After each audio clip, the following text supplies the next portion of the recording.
Hello everyone, ঘুম থেকে উঠে দেখছি বোন খাচ্ছে ম্যাগি। আমি উঠে জানলাটা খুলে চলে গেছিলাম ফ্রেশ হতে। ফ্রেশ হয়ে এসে দেখি বোন আমার জন্য একটা ডিম সিদ্ধ দিয়েছে, ওটাই খেলাম। বোন বের করেছিল এটা, তো বলছিল দিদি তোকে তো অফিস থেকে এটা দিয়েছে, তো এখন এটা লাগিয়ে দে ঘরে। ওর এসব শুনতে শুনতে আমি চলে এলাম রান্না করতে। রান্নাটা চটপট করতে হবে, কারণ আজকে আসবে ইলেকট্রিকের লোক। তো উনি চলে আসার পর থেকে আমার আর রান্না বান্না সেইভাবে খেয়াল দেওয়া হবে না।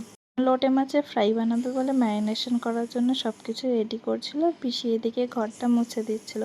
আমারও এদিকে রান্না অলমোস্ট প্রায় শেষ। এদিকে ইলেকট্রিকের লোকও চলে এসেছে। ওনাকে বানিয়ে দিয়েছিলাম 1 কাপ চা। আমার বাড়িতে কিছু পাওয়া যাক না যাক, দুধের প্যাকেট ভরে ভরে পাওয়া যাবে, কারণ আমার মা সকাল বিকেল দুধ ছাড়া ছাড়া এক ফোঁটা কোনো রকম চা খায় না। এই যে ম্যারিনেশন করতে এসছে, এত সুন্দর করে ম্যারিনেট করবে, কিন্তু এটা যে কবে খাওয়া হবে তার নেই ঠিক। তো ম্যারিনেট করে ও চলে গেল ফ্রিজে রাখতে, ফ্রিজে রেখে দিল। তবে আমি করেছিলাম উচ্ছে ভাজা।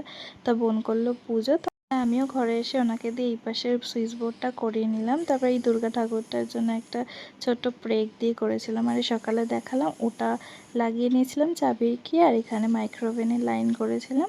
তো এই ছিল আজকের কাজ।